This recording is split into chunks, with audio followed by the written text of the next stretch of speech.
नमस्कार दोस्तों, knowledge for curious में आपका बहुत बहुत स्वागत है। और आज हम पढ़ेंगे नेताजी सुभाष चंद्र बोस। तुम मुझे खून दो, मैं तुम्हें आज़ादी दूंगा। जी हाँ, वही नेताजी। उनके बारे में हम और करीब से जानने वाले हैं। आपने बहुत बार नेताजी का नाम सुना होगा, शायद क्लास 10th में आंसर्स भी याद किए हुए होंगे। लेकिन जितना गहराई से आज आप पढ़ने वाले हो इस महान शख्सियत के बारे में, उतना आपने आज तक नहीं पढ़ा होगा। ये मेरी खुशकिस्मती है कि मैं वीडियो बना रहा हूँ नेताजी के ऊपर। आइए शुरू करते हैं इस चैप्टर का word to word explanation. Video बड़ी होगी, लेकिन अगर आप पढ़ने के लिए बैठे हो तो आपके लिए चाहे वो आधा घंटा हो, चाहे वो 1 घंटा हो, चाहे वो 1.5 घंटा हो। वैसे तो आधे घंटे के अंदर हो जाएगी, पर आपको फ़र्क पड़ना नहीं चाहिए। आप पढ़ने के लिए बैठे हो तो आपको वीडियो पूरी देखनी ही है। आगे बढ़ते हैं जी। सबसे पहले हम बात करेंगे ऑथर के बारे में। कौन है ऑथर? हमारे जो ऑथर हैं उनका नाम है G.S. ढिल्लन, गुरबख्श सिंह ढिल्लों। ठीक है जी। इन्होंने ब्रिटिश फोर्सेस में काम किया था एक सिपाही के रूप में, मतलब बहुत ही आम सैनिक थे ब्रिटिश फोर्सेस में। इंडिया ब्रिटिश कॉलोनी रह चुका है बहुत ही लंबे समय तक। आप कह सकते हो करीब करीब 1600 में वो लोग आए थे। 1857 में ईस्ट इंडिया कंपनी से ब्रिटिश के पास पावर गई, और तब करीब करीब 90 साल तक आप देखोगे आर्मी बहुत पावरफुल थी ब्रिटिश की इंडिया में। वहाँ पर काम करते थे गुरबख्श सिंह ढिल्लन। ढिल्लन कह सकते हो, ढिल्लों कह सकते हो, मैं ढिल्लों कहूँगा। 1933 से 1942 इन्होंने काम किया था। उसके बाद में ये एक ऑफिसर बन गए थे ब्रिटिश फोर्सेस में। जब ब्रिटिश और जापान की लड़ाई होती है, सिंगापुर में ब्रिटिश ने सरेंडर किया था 15 फरवरी 1942 को। जापानीज जीत गए थे। उस समय गुरबख्श सिंह ढिल्लों और बहुत सारे इंडियन सोल्जर्स को जापानीज ले गए थे। और उस समय वहाँ पर जनरल मोहन सिंह थे। उन्होंने खोज की तो नहीं कह सकते, उन्होंने शुरुआत की थी इंडियन नेशनल आर्मी की। इसका मतलब वो लोग जो अब तक अंग्रेज़ों के झंडे के नीचे लड़ रहे थे, जैसे केसरी मूवी में अक्षय कुमार वाले सब लोग थे ना, उस टाइप से वो सब लोग अब लड़ेंगे देश की आज़ादी के लिए, अपने देश की आज़ादी के लिए। मतलब जो ब्रिटिश इंडियन आर्मी थी उसको इंडियन नेशनल आर्मी बनाया था जनरल मोहन सिंह ने। तो उस आर्मी को इन्होंने ज्वाइन कर लिया था गुरबख्श सिंह ढिल्लों ने, जब ब्रिटिश सरेंडर कर चुके थे। In 1944 Netaji gave him the command of the Nehru brigade, 4th guerrilla regiment.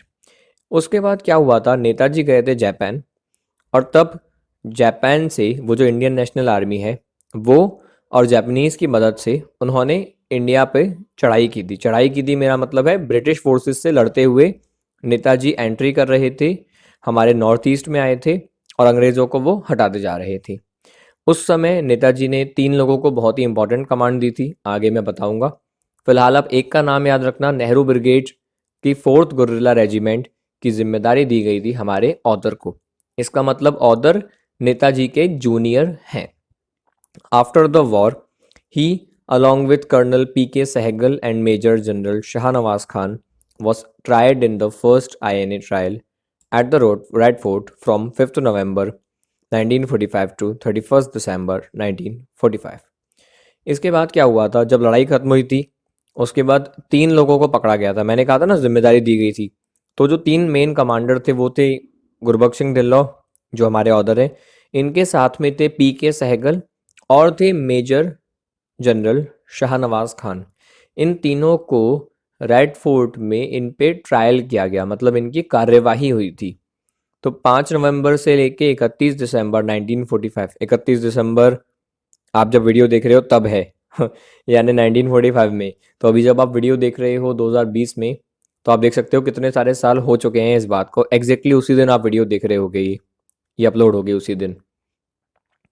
तो इस दिन तक इनके ऊपर कार्यवाही हुई थी, केस चला था गुरबख्श सिंह ढिल्लों के ऊपर। तो उन्होंने देश की आज़ादी को बहुत करीब से देखा है और उसमें नेताजी के कंट्रीब्यूशन को भी बहुत करीब से देखा है। ये थे ऑथर। अब हम बात करेंगे इस पर्टिकुलर चैप्टर के बारे में। ये जो चैप्टर है ये कहाँ से आया? तो जो गुरबख्श सिंह ढिल्लों है, इनकी लिखी हुई एक किताब है from my bones, memories of colonel Gurbaksh Singh Dhillon. इनकी जो मेमोरीज हैं, ये किताब पढ़ना कभी आप 12th के बाद जब फ्री हो गए, मैं भी पढ़ूंगा जब मैं फ्री हो जाऊंगा आपके कोर्स से तो तब ये जो किताब है इसका एक चैप्टर है, आप छोटा सा हिस्सा है आप कह सकते हो ये चैप्टर, पूरी किताब तो काफ़ी बड़ी होगी। इस चैप्टर को हम अगर ऐसे बोलें तो इस ऐसे में आपको ओवरवेलमिंग एक्सपीरियंस मिलेंगे, बहुत ही अच्छे अच्छे आपको एक्सपीरियंस मिलेंगे नेताजी के साथ जो ऑदर के रहे हैं। नेताजी के साथ जब काम किया तो ऑदर खुद को कहते हैं ब्लेस्ड, कि मैं धन्य था, मैं ब्लेस्ड था कि मैं नेताजी की लीडरशिप में काम कर पाया। इस चैप्टर में आपको नेताजी का जो चरित्र है, कैरेक्टर है, उसके इंसाइट मिलते हैं, कैसे नेताजी सोचते होंगे, क्या काम करते होंगे, उनकी जो क्वालिटी है सेकुलरिज्म की, मिलिट्री फोरसाइट की और उनके भरोसे की, आज़ादी में उनके दृढ़ निश्चय की, ये आपको यहाँ देखने को मिलती है। अब पर्टिकुलर हम चैप्टर की बात करेंगे वर्ड टू वर्ड। सबसे पहला पैराग्राफ ऑथर अपनी बुक से नहीं लेते, वो किसी और की बात करते हैं। वो बात करते हैं गिरिजा के मुखर्जी की। उन्होंने एक किताब लिखी है बिल्डर्स ऑफ मॉडर्न इंडिया। मतलब अगर हम देखें कि आज का जो भारत है, आधुनिक भारत जो है, उसके निर्माता कौन है, किस किस की वजह से ये भारत बना, तो उस बिल्डर्स ऑफ मॉडर्न इंडिया में उन्होंने नाम दिया था सुभाष चंद्र बोस का। और उन्होंने एक बात कही थी पेज नंबर 104 पे। क्या बात कही थी? The question to all of us is then, will Subhash be remembered by the generation to come. हमारे सबके सामने एक सवाल है, क्या सुभाष को याद किया जाएगा जो जनरेशन्स आ रही हैं उनके द्वारा? आई थिंक ही विल, मुझे लगता है हाँ, उन्हें याद रखा जाएगा। At least it was for this recompense that his restless soul traversed oceans and foreign lands in search of an answer to India's freedom. कम से कम इस रिकम्पेंस मतलब इस चीज़ के बदले कि उनकी रेस्टलेस सोल मतलब ऐसा नहीं कि शरीर से आत्मा निकल के भाग रही है, यहाँ उनका जो बेचैन जो मन है, उसने कई ओशियंस को पार किया, कई महासागरों को पार किया। वो फॉरेन लैंड्स मतलब पराए देश गए एक सवाल का जवाब ढूंढने के लिए। वो सवाल था, यानी वो समस्या थी हिंदुस्तान की freedom. Answer to India's freedom मतलब एक जरिया, आंसर मतलब यहाँ पे जरिया कि कैसे हिंदुस्तान को आज़ादी मिलेगी। इसको ढूंढने के लिए नेताजी ने जाने कितने ओशियंस को पार किया। आप और मैं तो कभी ओशियन की यात्रा हमने की नहीं है तो हम समझ नहीं सकते, लेकिन आप खुद सोचो ना, एक बहुत बड़ी जहाज में आप कितना लंबा समय जाओगे। आज तो फिर भी बहुत स्पीड में ट्रैवल होता है, उस समय बहुत लंबा टाइम लगता था। तो इतने सारे टाइम इतने अलग अलग देशों में गए सिर्फ एक सवाल का जवाब ढूंढने, हिंदुस्तान कैसे आज़ाद होगा। It is too horrible to think that he is no longer amongst us. सोच के भी डर लगता है कि वो हमारे बीच में नहीं है। ये जो लिखने वाली है गिरिजा के मुखर्जी, ये मिल चुकी हैं उनसे, उनके साथ में शायद काम भी किया है, इसलिए वो ये कह रही हैं।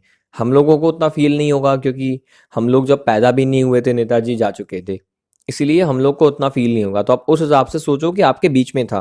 जैसे अगर आपके घर का कोई व्यक्ति हो, भगवान ना करे जब उसकी डेथ होगी, अगर किसी न किसी की तो हुई होगी आपके घर में यार, दादाजी की, दादी जी की, फूफा की, चाचा, किसी की तो डेथ हुई होगी, तो आप उसके बारे में कहोगे ना कि यार सोचने में भी डर लगता है कि हमारे साथ में वो नहीं है।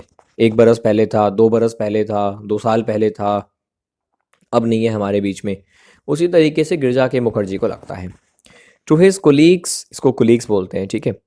To his colleagues he will remain ever alive. उनके कोलीग्स के लिए, जिन लोगों ने उनके साथ किया, वो हमेशा जिंदा रहेंगे। एवरग्रीन, इमोर्टल, सदाबहार, अमर। He imposed on them his vivid personality so well, and they at least will not forget him as long as they live. उन्होंने अपनी पर्सनैलिटी, नेताजी ने अपनी पर्सनैलिटी, अपनी विविड पर्सनैलिटी मतलब बहुत सारी क्वालिटी वाला उनका जो व्यक्तित्व था, उसको अपने कुलीग्स के ऊपर इतना अच्छे से, अपने साथियों के ऊपर इतना अच्छे से उसको असर डाल दिया, इम्पोज कर दिया, मतलब अपनी पर्सनैलिटी का इतना अच्छा असर डाल दिया अपने कुलीग्स के ऊपर कि उनकी कुलीग्स उन्हें नहीं भूल पाएंगे, कम से कम जब तक वो जिंदा है। But I hope those who will come after them will also gratefully remember this magnificent man. लेकिन मैं यहाँ उम्मीद करती हूँ, गिरजा कह रही हैं, लेकिन मैं यहाँ उम्मीद करती हूँ कि आने वाली जनरेशन, यानी मैं और आप, नेताजी के बाद की जो पीढ़ी है, वो भी नेताजी को याद रखेगी। Born to be a great senior who lived and died so that India could be great, and so that men and women of our race may not have to be born into this world with the stigma of being a subject people and not free and independent as we are today. और फिर क्या कहते हैं वो, फिर वो कहते हैं कि नेताजी जो पैदा ही हुए थे एक बहुत बड़ा सिग्नियर, मतलब एक बहुत बड़ा लीडर बनने के लिए, वो जिए और मरे सिर्फ और सिर्फ इसलिए कि भारत ग्रेट हो पाए। ग्रेट हो पाए मतलब आज़ाद हो पाए, क्योंकि आज़ादी के बिना आप महान नहीं बन सकते। दूसरा देश कभी आपको महान नहीं बनने देगा, उल्टा वो आपको इतना गिरा के जाएगा कि आपको उठने में बरस लग जाए बहुत। आज 73 साल हो गए लेकिन अभी तक हम उस गड्ढे से उठ रहे हैं जो आज़ादी के कारण, हमारे आज़ादी से पहले भी जो हमें निचोड़ा गया था, उसका असर बहुत है अभी तक। और इसलिए जिए और मरे कि हमारे जो मैन और वेमेन हैं, हमारे जो लोग हैं, वो इस कलंक के साथ पैदा ना हो कि हम लोग सब्जेक्ट पीपल हैं, हम लोग गुलाम हैं। वो लोग गुलाम देश में पैदा ना हो, जैसे आप और मैं गुलाम देश में पैदा नहीं हुए, हम लोग फ्री हैं, ठीक है। तो वो लोग इस कलंक के साथ पैदा न हो कि हम गुलाम हैं और फ्री नहीं हैं, जैसा कि हम आज हैं। आज हम लोग फ्री हैं, तो हम लोग क्यों हैं? क्योंकि नेताजी जैसे लोग थे जो जिए और मरे इस देश के लिए। आजकल वाले सेल्फिश लोग होते तो यार हो ही नहीं पाता ना। अगला चैप्टर, अगला पैराग्राफ। अगले पैराग्राफ में कहा गया, ये गिरजा के मुखर्जी वाली बात हो गई। अब आप वापस आ जाओ, अब आ जाओ हमारे ऑथर के पॉइंट ऑफ व्यू पर। ऑथर के पॉइंट ऑफ व्यू से आप देखो, गिरजा के मुखर्जी इंडियन थी, उनका आपने व्यू देखा, एक और इंडियन का व्यू देखना। Long back in the 30s, मतलब करीब करीब 1930 में, 1935 में रविन्द्रनाथ टैगोर ने कॉल्ड नेताजी देश नायक। उन्होंने नेताजी को बोला ये देश नायक है। देश नायक का मतलब क्या है? लीडर ऑफ द कंट्री, जैसे हम कहते हैं ना अधिनायक, वैसे देश नायक। During the INA crisis, when General Shizo Arisu, second in command of the Japanese Imperial Army General Staff, invited Raj Bihari Bose in order to know his mind about Netaji's coming, and discreetly asked, Netaji is desirous of coming over here, and I wonder how would you treat him? तो वो कहते हैं कि जब INA crisis चल रही थी, INA crisis का मतलब यही है कि आईएनए यानी इंडियन नेशनल आर्मी जापान में बन चुकी है। अंग्रेजी जो सोल्जर्स थे उनमें से इंडियंस को पकड़ लिया गया। उसके बाद जो जनरल मोहन सिंह है, उन्होंने कहा ये तो इंडियन नेशनल आर्मी बनेगी। उस समय एक कमांडर थे जापानीज इंपीरियल आर्मी के, उनका नाम था जनरल सीजो आरसो। ये है जनरल सीजो आरसो। इनके मन में क्वेश्चन आया कि यार नेताजी आ रहे हैं, जो पहले से इंडियन सोल्जर्स है वो कैसा वेलकम करेंगे, क्या वो डिस्कस करेंगे या नहीं, बात करेंगे या नहीं। तो उस समय इंडियन जो नेशनल आर्मी है उसके हेड थे रास बिहारी बोस। मोहन सिंह नहीं थे, रास बिहारी बोस बन चुके थे उसके हेड। तो रास बिहारी बोस के पास पहुंच गए हमारे जो जनरल सीजो आरसो हैं जापानीज, और जाके वो पूछते हैं कि नेताजी यहाँ पे आ रहे हैं और तुम कैसे ट्रीट करोगे, क्या तुम नेताजी के साथ में काम करना चाहोगे या विरोध करोगे, पसंद आएगा कि नहीं आएगा तुमको। अब देखिए क्या होता है, एक मिनट। हाँ सॉरी, ये हमारे हैं रास बिहारी बोस, जनरल सीजो नहीं है, जापानीज नहीं है, इंडियन है रास बिहारी बोस, और ये हमारे जापानीज जनरल सीजो आरसो। The old revolutionary quietly replied, जो रास बिहारी बोस है उन्होंने बहुत ही शांति से एक बात कही। वो क्या कही? Netaji is a born leader of leaders. I shall of course be quite pleased to welcome him, to ask him to take over from me. I am also reminded of ये आगे बात आएगी। फिलहाल इतना समझो कि रास बिहारी बोस कहते हैं उस समय कि Netaji born leader of leader है, मतलब नेताओं के भी नेता है नेताजी, और मैं धन्य हूँ, मैं खुश हूँ कि वो आए और मुझसे टेक ओवर फ्रॉम मी, मतलब मुझसे टेक ओवर करें, कमांड वो लें और नेतृत्व करें हमारा। ये आपने देखा कि उनके लोग उनके बारे में क्या सोचते हैं। अब देखो पराये जो इंडियन नहीं है वो उनके बारे में क्या सोचते हैं। अब ऑथर कहते हैं, ऑथर यानी जीएस ढिल्लों, वो कहते हैं मुझे याद आता है एक बातचीत with general Fujiwara during my visit to Japan in the autumn of 1974। तो यार जापान में बहुत सारे जनरल थे, ऑफकोर्स हर देश में होते हैं। तो जनरल फुजीवारा थे, जनरल सीजो अरसो थे, और एक और थे जनरल तोजो, जो बाद में जापान के प्रधानमंत्री भी बने। जब बॉम्ब गिरा था, वॉर खत्म हुआ था, तो जापान एक डेमोक्रेसी बन गया था इंपीरियल आर्मी से। पहले तो इंपीरियल आर्मी चलती थी, सिर्फ आर्मी आर्मी आर्मी। बाद में जब चुनाव हुए तो तोजो वहाँ के पहले प्रधानमंत्री भी बन गए थे। 3 जनरल थे। तो जो दूसरे एक और जनरल की बात हो रही है चैप्टर में, उनका नाम है जनरल फुजीवारा। तो जनरल फुजीवारा से बात की थी जीएस ढिल्लों ने। कब की थी? ऑटम का महीना चल रहा था, सॉरी नॉट महीना, ऑटम का सीजन चल रहा था 1974। ऑटम हमने कल ही पढ़ा है ना। ऑटम का सीजन चल रहा था 1974 में। तब हमारे जो जीएस ढिल्लों हैं वो जापान गए और दोनों बातचीत कर रहे थे। We were passing along general Tojo's house reminiscing of the war days. तो हमारे जो ऑदर हैं वो और जनरल फुजीवारा, ये लोग जो जनरल तोजो हैं, जो उस समय बहुत बड़े जनरल रह चुके हैं, उसके बाद प्रधानमंत्री रह चुके हैं, उनके घर के पास से गुजर रहे थे और युद्ध के दिनों को याद कर रहे थे। क्योंकि जनरल ये जो हमारे ढिल्लों हैं, कर्नल और जनरल फुजीवारा, दोनों ही युद्ध के समय थे और दोनों ही नेताजी से भी मिल चुके हैं और तोजो को भी देख चुके थे। I asked general about prime minister Tojo's opinion about Netaji. तो जैसा कि मैंने आपको बताया, जनरल तोजो ही प्रधानमंत्री तोजो है, क्योंकि ये जनरल भी रह चुके हैं, प्रधानमंत्री भी रह चुके हैं। तो हुआ क्या था, मैंने जो जनरल है ये हमारे बगल वाले फुजीवारा से पूछा, अच्छा जो प्रधानमंत्री तोजो है वो नेताजी के बारे में क्या सोचते थे? फुजीवारा ने ये बताया, रिप्लाई किया कि जनरल तोजो वो so much impressed by Netaji that is said, कि जो तोजो है वो उतना ज़्यादा प्रभावित थे नेताजी से। अब सोचो ना, आर्मी दे दी अपनी, इतना सारा हेल्प करी, तो क्यों करी? उसका रीज़न क्या था कि तोजो ये मानते थे, if there exists a man of the century he is one whom I met today. तो जब नेताजी से पहली मुलाकात हुई थी तब तोजो ने नेताजी के जाने के बाद कहा था, अगर इस सदी का कोई महानायक है, कोई युग पुरुष है, तो वो युग पुरुष, वो महानायक है जिससे मैं आज मिला हूँ। Fujiwara believed if Netaji had arrived in the east a year earlier we would have won the war. Fujiwara ने अपना ओपिनियन बताया कि अगर नेताजी सिर्फ 1 साल पहले भी आ गए होते ना हमारे पास या इस ईस्ट में, तो हम लोग जीत चुके होते युद्ध को। मतलब जापान के साथ मिलके नेताजी जितवा चुके होते, जापान को ब्रिटिश से हरवा चुके होते, ब्रिटिश को हरवा चुके होते जापानीज की हेल्प से, और हिंदुस्तान को आज़ाद भी करवा देते। लेकिन टाइमिंग ज़रा रॉन्ग हो, जिंदगी में बहुत होता है, कई बार हमारे काम से ही होते हैं, टाइमिंग गलत हो जाती है। टाइमिंग का तो खेल है। देखिए तीसरा paragraph. After citing above impression of some of the great man whom who happened to see Netaji from a close range, now I will try to sum up my answer to the questions as under। तो हमने अभी कुछ लोगों की बात की जो नेताजी से मिल चुके हैं, चाहे वो इंडियन हो चाहे वो जापानीज हो। इसके बाद ऑदर जो हैं वो बताएंगे कुछ क्वेश्चन का आंसर। ठीक है जी, वो जो क्वेश्चन ऊपर था ना, नेताजी को याद रखा जाएगा कि नहीं, उसका एक और answer. Netaji practised what he preached, there was never any difference in his words and deeds.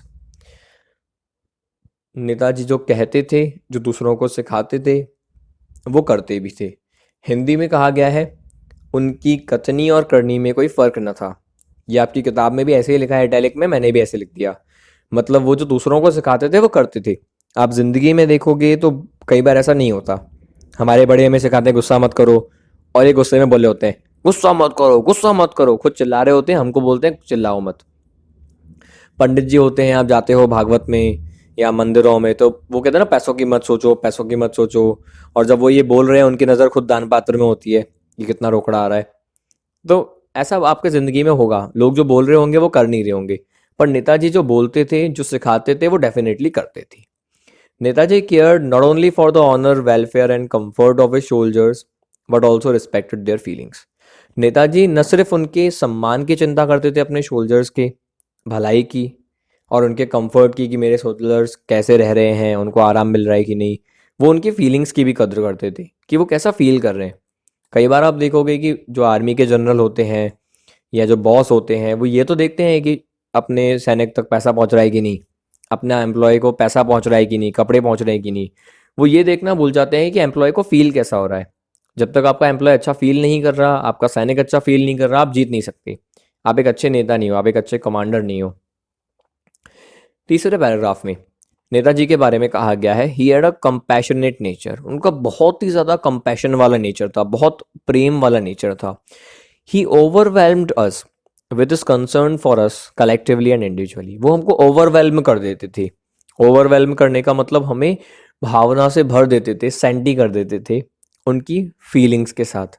हमारे एज अ ग्रुप भी, एक ग्रुप के रूप में अगर आप देखोगे, पूरी आर्मी की भी वो चिंता करते थे और एक एक व्यक्ति की भी वो चिंता करती थी। For example like sending a pair of boots to a sepoy with instructions to regimental commander to see personally that it fitted the man and report back to Netaji. मतलब अगर वो जूता भी भेजते हैं अगर एक आम सैनिक के लिए, एक सैनिक के लिए, तो इंस्ट्रक्शन ये दिया जाता था रेजिमेंटल कमांडर को कि आप पर्सनली देखो जूता फिट आया और मुझे बताओ। मतलब मैं एक नेताजी हूँ, मान लो 10 जहाज मेरे एक ऑर्डर पे चलने को तैयार हैं, 5,000 से भी ज़्यादा सैनिक मान लो मेरे पीछे हैं, और एक कोई मान लो है अपना रामदीन, श्यामदीन, अलगू, ऐसा कोई नाम का मान लो सैनिक है। उस सैनिक को मैंने जूते भिजवाए, तो उनको ध्यान है कि ये बंदे को मैंने जूते भिजवाए, फिट आए कि नहीं आए मुझे पता करके बताओ। तो उनको चिंता थी कि एक एक बंदे के कंफर्ट की, जैसे हम एक अपने भाई की, अपने कोई माँ अपने बच्चे का ध्यान रखती है, उस तरीके से। Helping his own staff to wash hands by pouring water and offering his own towel to scrub hands। इतना ही नहीं, जब लोग खाना खाते थे उनके सैनिक, तो वो खुद पानी से हाथ धुलवाते थे। ये दुनिया में कहीं नहीं हुआ होगा, सिर्फ इंडिया में हो सकता है कि एक जनरल एक सेना का नायक, हाँ प्रधानमंत्री कर सकता है, राष्ट्रपति कर सकता है, जैसे ओबामा जी हैं। तो अमेरिका के ओबामा को अगर आप देखोगे तो खुद बर्गर खरीद के अपने स्टाफ को खिलाते थे, खुद जाते थे, लाइन में लगते थे, बर्गर खरीदा अपने पैसों से और खिलाया। देखो, नेता की बात अलग होती है, आर्मी का जनरल बहुत स्ट्रिक्ट होता है। तो दुनिया में बहुत ही रेयर हुआ होगा कि आर्मी का एक जनरल हो जिसने अपने सैनिकों को खुद अपने हाथों से पानी डाल के हाथ धुलाए हो और अपना खुद का टावल दिया हो कि लो हाथ पोंछ लो मेरे टावल से। Shedding tears with a lump in his throat on hearing about difficulties and talking taking immediate steps to supply relief. अगर कोई प्रॉब्लम आ रही है सैनिकों को, तो वो खुद आंसू बहाते थे। उनके गले में एक लंप होता था। लंप होने का मतलब है जब आप इमोशनल होते हो तो गले में थोड़ा कफ नहीं आ जाता, तो रोने ही वाली आवाज़ निकलती है। मैं निकाल नहीं पा रहा अभी तो आप ऐसे रोने की आवाज़ निकालते हैं ना, तो थोड़ा सा रो रहे होते हो आप, इस टाइप से रोने की आवाज़ आती है हमारे। उन डिफ़िकल्टीज़ को सुनते हुए और वो तुरंत एक्शन लेते थे। नेताजी ने बहुत फेस किया है। आप कभी एक मूवी देखना, मैं डिस्क्रिप्शन में लिंक दूंगा एग्जाम के बाद, 3 घंटे की मूवी है, या कभी संडे को देख लेना, नेताजी की, नेताजी सुभाष चंद्र बोस। उसमें आप देखोगे काफ़ी बड़ा स्ट्रगल था। एक समय आया था बहुत लंबे टाइम तक खाना नहीं मिल रहा था, बारिश पड़ गई थी, मच्छरदानी नहीं थी, तो सैनिकों को बहुत दिक्कत आई थी नेताजी के। तुरंत एक्शन लेते थे वो जितना जल्दी हो सके। Such spontaneous feelings coming out of heart made him extraordinary in a rare leader of man in war. तो ये जो फीलिंग्स थी ना, ये कहीं आपको मिलेगी नहीं। इन फीलिंग्स की वजह से जो इनके दिल से निकलती थी, इन फीलिंग्स ने ही इनको एक एक्स्ट्रा ऑर्डिनरी, एक रेयर लीडर बना दिया। न भूतो न भविष्यति, न दुनिया ऐसा लीडर देखेगी, न उसने कभी देखा था। His man felt happy, proud and lucky to do and die under his command. उनके जो लोग थे, उनके सैनिक, उनको बहुत ही खुशी महसूस होती थी, उनको गर्व महसूस होता था और सौभाग्यशाली वो खुद को मानते थे। नेताजी के लिए काम करने के लिए और मरने के लिए भी वो तैयार रहते थे। It was this relationship which kept up our morale in spite of all our difficulties and deficiencies। ये जो रिलेशनशिप था ना, एक प्रेम, एक कमांडर और सैनिकों में, यार गुस्सा तो बहुत होता है, दुनिया ने देखा है गुस्सा, तो प्रेम बहुत कम होता है, लगाव बहुत कम होता है। आप डर के होते हुए काम कर लेते हो, लेकिन जब आप एक सद्भावना के साथ काम करते हो ना, कि मैं इनके लिए मरने को भी तैयार हूँ, मुझे कुछ मिले ना मिले, मैं सिर्फ इस आदमी के कहने पे मरने को तैयार हूँ, तो वो जो फीलिंग होती है ना, इसी फीलिंग ने सारी डिफिकल्टीज, सारे अभाव जो आए, डेफिशिएंसी आए, मैंने आपको बताया ना उस मूवी में, आप देखो, हिस्ट्री आप पढ़ो, तो एक ऐसा समय आया था, आसमान से बारिश हो रही थी और प्लेन बॉम्ब गिरा रहे थे, खाना नहीं था, मच्छर काट रहे थे, शरीर पूरा गीला था सैनिकों का, भूख अलग लग रही थी, बीमारी अलग हो रही थी, और ऐसी सिचुएशन में भी हम लोग लड़ रहे थे। तो ये क्यों था? इस रिलेशनशिप की वजह से, डर की वजह से नहीं था। वरना सैनिक भाग जाते हैं ऐसी स्थिति में, बताया नहीं जाता, पर बहुत आर्मियों के साथ ऐसा होता है कि लोग भाग जाते हैं। नेताजी's knowledge of history of wars fought on battlefields, different battlefields of the world could easily surpass the knowledge of any seasoned general। अगर बात करें उनकी हिस्ट्री ऑफ वॉर्स के बारे में, नॉलेज कि वो कितना जानते थे दुनिया में जो युद्ध लड़े गए उनके बारे में, तो उनकी जो नॉलेज थी वो किसी भी सीजन्ड जनरल मतलब एक एक्सपीरियंस्ड अगर आप किसी भी जनरल से पूछोगे मिलिट्री के, तो उससे ज़्यादा नेताजी की नॉलेज होगी। जबकि नेताजी कोई प्रोफेशनल जनरल नहीं है। प्रोफेशनल जनरल मतलब ऐसा नहीं है कि उन्होंने बहुत सारे ईयर्स आर्मी में बिताए हों। ना उन्होंने कोई जवानी में आर्मी ज्वाइन की थी, वो उन्होंने सिंपल सी पढ़ाई की थी। जितना मुझे याद है उन्होंने यूपीएससी जैसा कोई एग्ज़ाम दिया था। उसके बाद वो नेता भी बने थे। नेता बन के उन्होंने पॉलिटिकल पार्टी भी बनाई थी और उसके बाद वो एक आर्मी के जनरल बन गए। खुद की उन्होंने इंडियन नेशनल आर्मी में ज्वाइन कर लिया, लेकिन वो सीजन्ड जनरल नहीं थे। ऐसा नहीं है कि उन्होंने 10-20 साल आर्मी में बिताए हों। उसके बाद भी जो उनकी नॉलेज थी वो किसी भी जनरल से ज़्यादा थी। He read a lot and did his homework on the subject he had to deal with. जब भी वो किसी सब्जेक्ट से डील कर रहे हैं, कि धरती वाली लड़ाई है, पानी वाली लड़ाई है, हवा वाली लड़ाई है, ब्रिटिश से लड़ाई है कि फ्रेंच से लड़ाई है, किससे भी लड़ाई है, तो उस लड़ाई के बारे में वो पहले से ही पूरा होमवर्क करते थे। सब कुछ पता करके रखते थे और खूब सारा पढ़ते थे नेताजी। कहते हैं ना, good leaders are good readers. इस दुनिया में अच्छे नेता का मतलब पॉलिटिशियन नहीं, किसी भी फील्ड में, चाहे वो मिलिट्री के जनरल हो, चाहे वो इलॉन मस्क या फिर बिल गेट्स जैसे लीडर्स हो, बिजनेस लीडर्स हो, या फिर आर्मी के हो, या फिर नेता लोग हो, इन लोगों ने रीड बहुत किया हुआ होता है। ऐसे ही हमारे नेताजी भी थे। When he had to meet somebody, he would learn all about the person and his problems before the interview. अगर उन्हें किसी पर्सन से बात करनी है, जैसे मान लो गुरबख्श सिंह ढिल्लों है, या फिर शाहनवाज खान है, या पीके सहगल है, उन्होंने कहा कि नेताजी से बात करनी है, पंगा हो रहा है कुछ, तो वो पहले उस पर्सन के बारे में पूरा होमवर्क कर लेंगे कि बंदा झूठा है कि सच्चा है, कैसा है, किस बैकग्राउंड से है, क्या सोचता है, डिसिप्लिन है कि नहीं है। पूरा उसके बारे में होमवर्क करेंगे, फिर उससे बात करेंगे। इससे क्या होता था? The result was that the man could go happy and content that the supreme commander knew him personally. इसका रिजल्ट ये था कि जब वो पर्सन इनसे मिलता था और फिर जाता था तो वो बहुत खुश होता था। अरे बाप रे, सुप्रीम कमांडर, सबसे बड़े हमारे लीडर मुझे पर्सनली जानते हैं। ये बात सोच के वो बहुत खुश होता था। और नेताजी ने होमवर्क कर रखा था। काम तो यही है ना कि हमारा एम्प्लॉय, हमारा जो अंडर में काम करने वाला व्यक्ति है, वो हमसे खुश रहे। An interview with Netaji went a long way in creating the confidence without which it is impossible to wage a revolutionary war. तो एक मुलाकात नेताजी के साथ वो कॉन्फिडेंस पैदा करती थी, वो आत्मविश्वास पैदा करती थी इंसान में, सैनिकों में, जो बहुत ज़रूरी होता है जब आप एक रेवोल्यूशनरी वॉर को कर रहे हो, एक क्रांतिकारी युद्ध को जब लड़ रहे हो, तो वो ज़रूरी होता है, कॉन्फिडेंस होना चाहिए। और बात करते हैं नेताजी की। He had a gift of judging the character of a man, which served him to put the right man at the right place at the right time and on the right job. उनके पास एक बहुत अच्छा gift था। Gift का मतलब है एक skill थी कि वो लोगों के कैरेक्टर को जज कर लेते थे। कैरेक्टर मतलब ये बंदे के अंदर क्या क्वालिटी है, ये किस पोटेंशियल पे वो कितना काम कर सकता है। ज़रूरी होता है ना कितना काम कर सकता है। अब जैसे स्टूडेंट है, अब किसी की 40 की औकात है, अपन सोचे कि 90 लाएगा, नहीं होता। 90 वाला है, उसको 40 के हिसाब से डील दे दो, वो भी पॉसिबल नहीं है। तो बंदे के हिसाब से जज करना होता है। नेताजी जज करते थे, वो सही आदमी को सही जगह पे, सही वक्त पे, सही काम के लिए लगा देते थे। He picked some of us from the dust and made heroes out of us. उन्होंने हम में से कुछ लोगों को धूल से उठाया और हीरो बना दिए। जैसे GS ढिल्लन, PK सहगल, ऐसे बहुत सारे लोग हैं।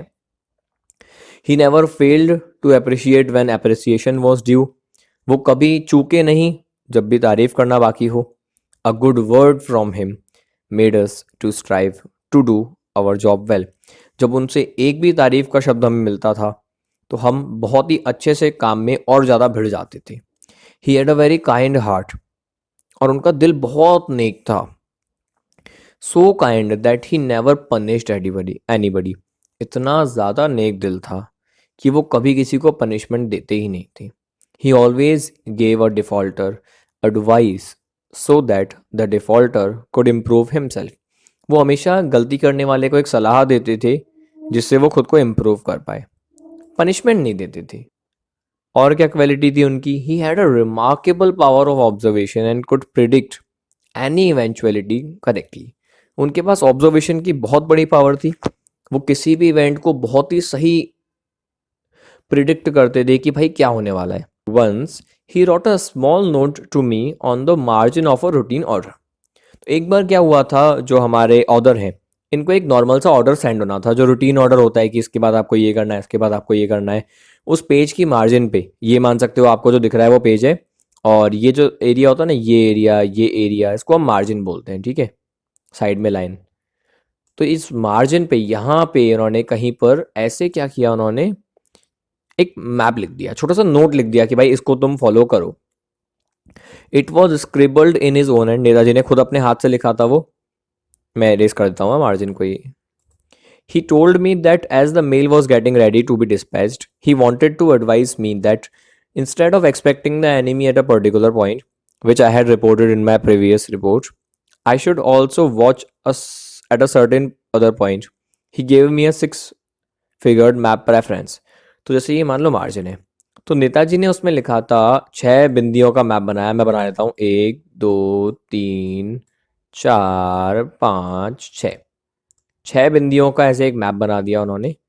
और उसमें लिखा था कि तुमने ये कहा कि तुम यहाँ पे हो, ऑर्डर ने ये कहा कि ऑर्डर यहाँ पे है, तुम एक काम करो, यहाँ वेट मत करो, तुम है ना एक इस पॉइंट पे या इस पॉइंट पे यहाँ पे कहीं पे तुम देखो, तुमको एनिमी मिलेगा। ये उन्होंने इस तरीके से ऑर्डर को कह दिया कि भाई तुम आप ऐसे ट्राई कर लो तो आपको एनिमी मिल जाएगा। हुआ क्या, the note was written in Rangoon about 500 kilometres away from me. जब ये लिखा गया था नोट, नेताजी 500 किलोमीटर दूर थे ऑर्डर से, रंगून में, और 500 किलोमीटर दूर ये जो ऑर्डर है ये पहुंचा ऑर्डर तक। When I received it, I was surprised at the accuracy of Netaji's judgment. I was already facing the enemy when he had where he had told me to watch.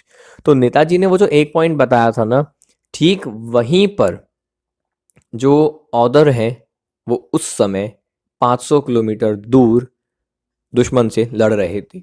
मतलब 500 kilometre दूर बैठकर नेताजी ने जो बात कही, 500 kilometre दूर वो सच हो गई।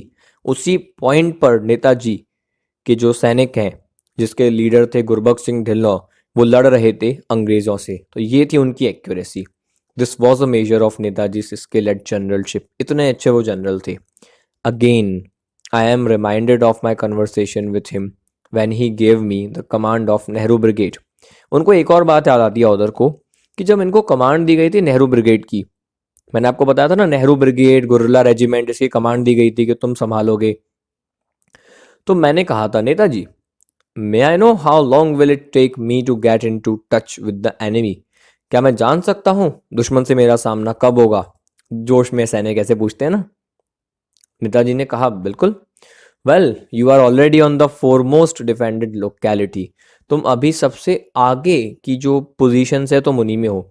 देर are no positions held between you and the enemy. तुम्हारे और दुश्मन के बीच में कोई पोजीशन, कोई टुकड़ियां नहीं है, सिर्फ तुम हो और दुश्मन है। It depends on how long the enemy takes to reach the Irrawaddy. Irrawaddy Rangoon में, म्यांमार में एक नदी है। नदी के आसपास थे हमारे नेताजी और उनकी ये जो हमारे सैनिक हैं, जिनके लीडर गुरबख्श सिंह ढिल्लों हैं। नेताजी ने कहा, अब सिर्फ ये देखना है कि दुश्मन नदी तक कब तक आता है। अब तुम्हें आगे नहीं जाना, दुश्मन कब तक आना है ये देखना है। The initiative lies with him. Initiative, शुरुआत उसको करना है, ये उसकी चांस है। You may be lucky to get 60 or 70 days before you are attacked I guess. तुम लकी होगे अगर तुम्हें 60 से 70 दिन भी मिल जाए। ठीक है जी, ये बात हुई 1944 के एक महीने की। वो कौन सा महीना है देख लेते हैं एक बार अपन। यहाँ पर लिखा हुआ नहीं है। ओके, देखिए मैं हाँ लिखा हुआ है। बिल्कुल नेताजी ने सही बोला। ये जो बातचीत हुई थी ऑर्डर और नेताजी की, ये कब हुई थी? नवंबर के बीच में, करीब करीब 15 नवंबर को के आसपास 1944 में। 60-70 दिन की बात हुई। बिल्कुल ठीक बात बैठी। फरवरी 1945 ऑर्डर और अंग्रेजों से भिड़त हो गई। ऑर्डर और अंग्रेजों की लड़ाई हो गई। मतलब करीब करीब कितना हुआ? 60-70 दिन ही हुए। तो जो उन्होंने कहा वो फिर से सही हो गया। और एग्जाम्पल देखते हैं। नेताजी का मिलिट्री फोरसाइट तो अच्छा है ही, पॉलिटिक्स भी उनकी बहुत अच्छी थी। अब देखो कैसी। 1939 के मार्च में इंडियन नेशनल कांग्रेस, आपको पता होगा इंडियन नेशनल कांग्रेस 1885 की है, 28 दिसंबर 1885 में फाउंड हुई थी, तो काफ़ी पुरानी है। आज़ादी के लिए लड़ रहे थे ये लोग। और एनुअल सेशन होता था, मतलब साल में एक बहुत बड़ी मीटिंग होती थी, पूरे देश के नेता एक जगह पे इकट्ठा होते थे। तो हमारे मध्य प्रदेश के जबलपुर में एक त्रिपुरी नाम की जगह है, 1939 के मार्च में वहाँ पे इंडियन नेशनल कांग्रेस की एक मीटिंग हुई। नेताजी उस मीटिंग में थे। उन्होंने कहा एक बात, क्या कहा, प्रपोजल रखा कि Congress should at once send an ultimatum to the British government demanding independence within 6 months. Congress को तुरंत एक अल्टीमेटम भेजना चाहिए। अल्टीमेटम मतलब लास्ट वार्निंग भेजना चाहिए अंग्रेजी सरकार को, 6 महीने के अंदर आज़ादी मांगते हुए। 1939 के मार्च में नेताजी ने कह दिया 6 महीने में आज़ादी मांगो and should prepare immediately for a national struggle. और पूरे हमारे जो कांग्रेस है इसको तैयारी करना चाहिए देश के लेवल पे स्ट्रगल करने की, देश के लेवल पे हम विरोध करेंगे। सारे राइटिएस्ट लीडर्स, मतलब जो सब नेता थे हमारे, वो सब उनके विरोध में चले गए। नेता बड़े बड़े थे, आपको शायद पता होगा, नेहरू जी थे। नेहरू जी वैसे साथ में थे नेताजी के। हमारे मोतीलाल नेहरू थे, राजगोपालाचार्य थे, महात्मा बापू थे, हमारे गांधी जी, बहुत लोग थे, वो विरोध में चले गए। नेताजी's proposal was based on an appreciation of the European situation, which was something beyond the understanding of our political leaders. तो नेताजी जो कह रहे थे वो बिल्कुल सही था। उन्होंने यूरोप की कंडीशन को स्टडी करके रखा था कि भाई वर्ल्ड वॉर आने वाली है, आपको पता है 1939 वर्ल्ड वॉर छिड़ी थी। वो समझ गए थे कुछ ऐसा होगा, तो अगर हम अभी से डिमांड रख दें तो जैसे ही वर्ल्ड वॉर होगी और हम लोग इधर स्ट्रगल कर रहे होंगे, हमको आज़ादी मिलने के चांसेस बढ़ जाएंगे। पर हमारे जो नेता लोग थे ना, वो समझ नहीं पा रहे थे। उनको इंडिया की नॉलेज थी, दुनिया की नहीं थी, और नेताजी को दुनिया इंडिया दोनों की थी। But Netaji's production turned out to be correct. बिल्कुल सही बात है। The war did break out within 6 months on 3 September 1939। 3 September 1939 world war start हो गया।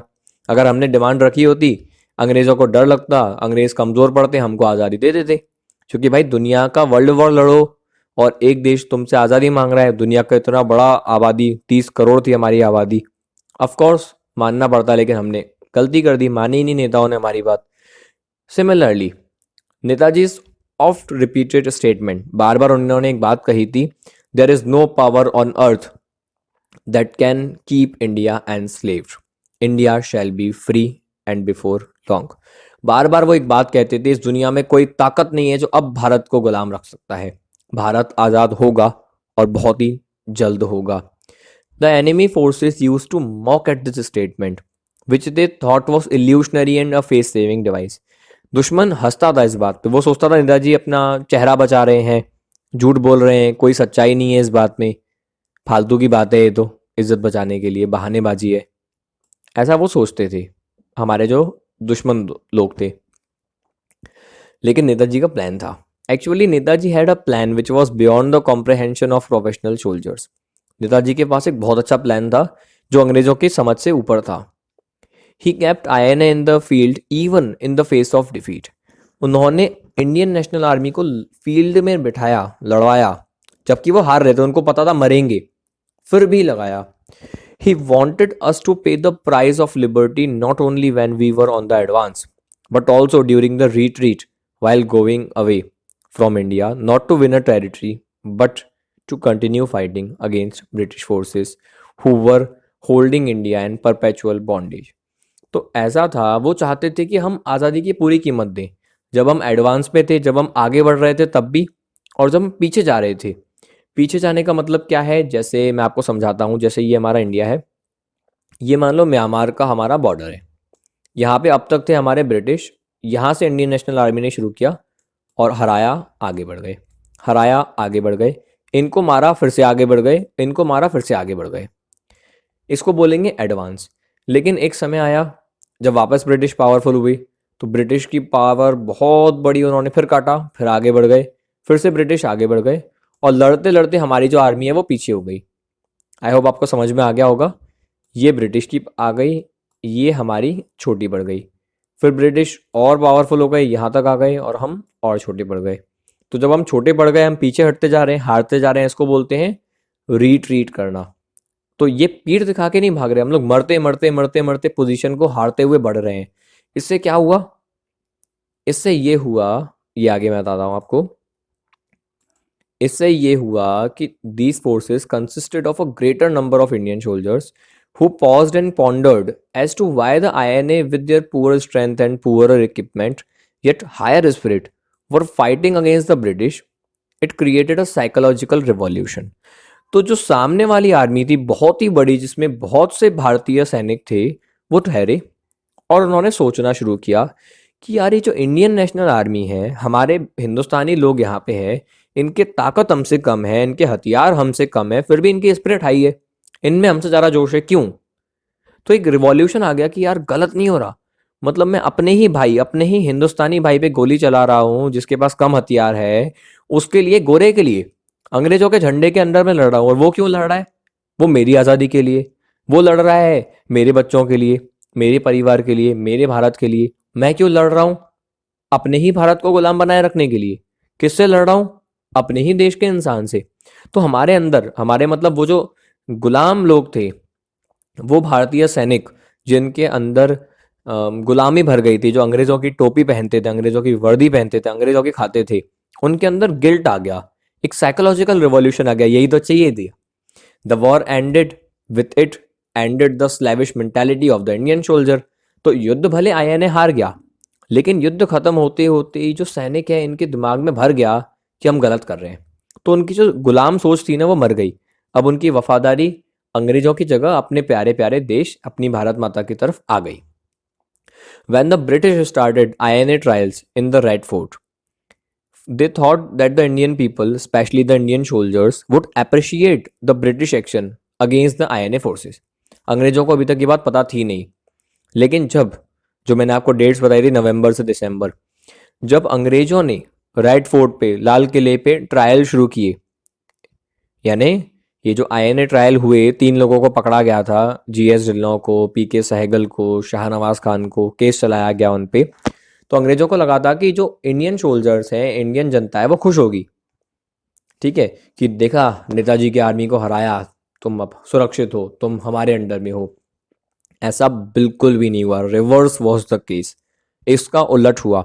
As soon as the first INA trial of the 3 frontline commanders started on 5th November 1945, within a week, disturbances broke out in Lahore, then in Lucknow, in Calcutta, while hundreds of demonstrators were injured and 20 were killed in police firing.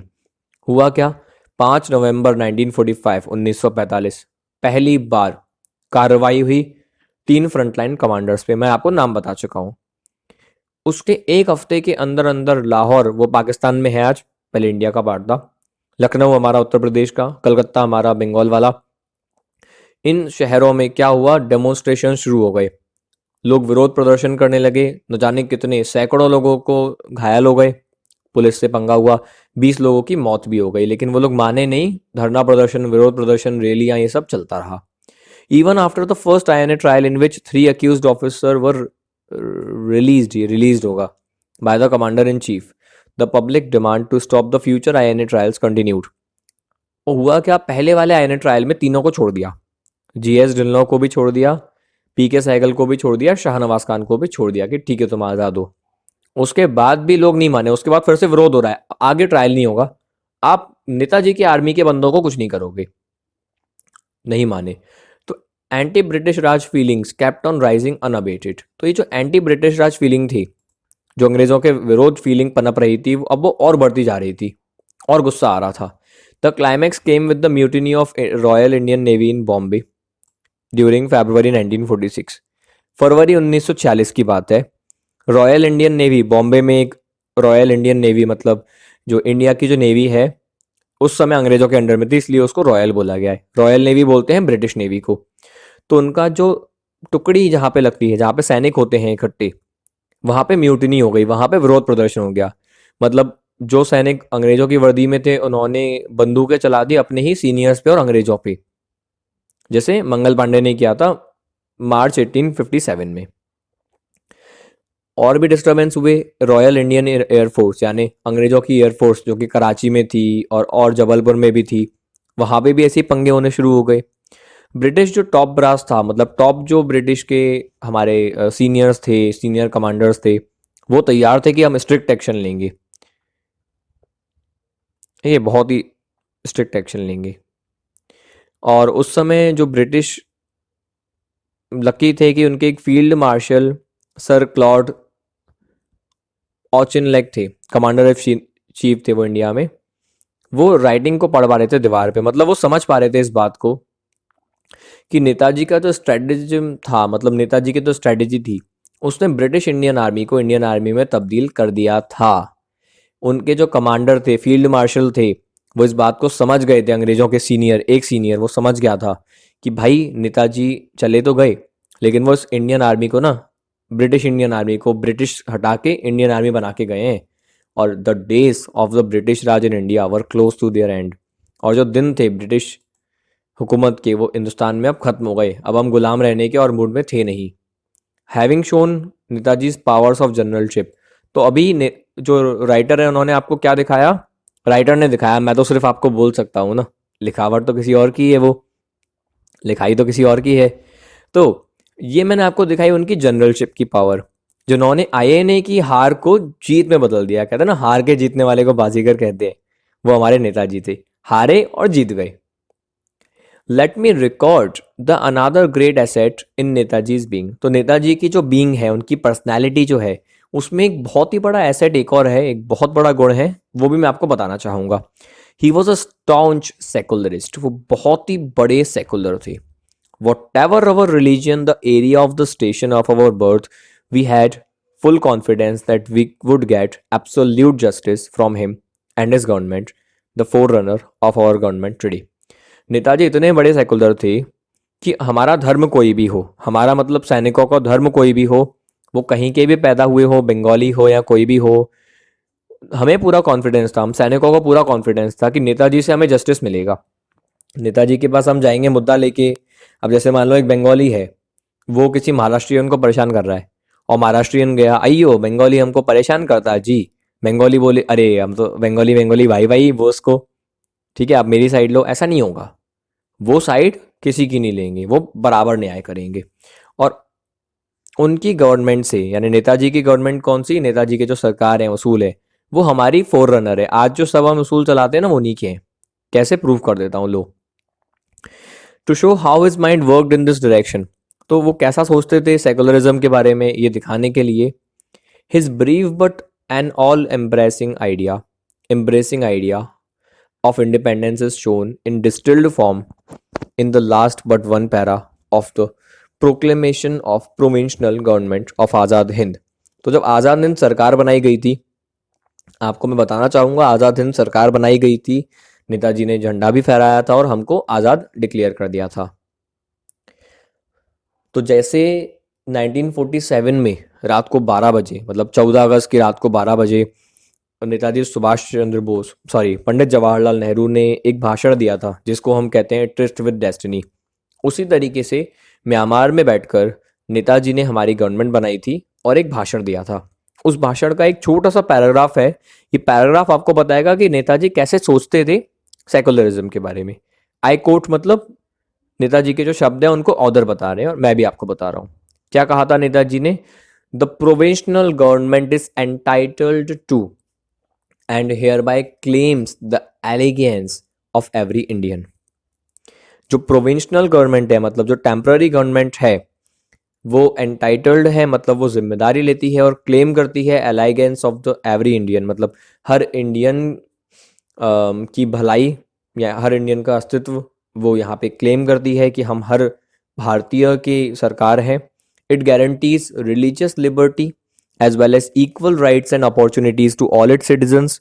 वो guarantee करती है religious liberty कि सबको अपने अपने धर्म का पालन करने का अधिकार होगा, बराबर के अधिकार मिलेंगे और जिम्मेदारियां या सबको मौके भी मिलेंगे, अपॉर्चुनिटीज मौके भी मिलेंगे।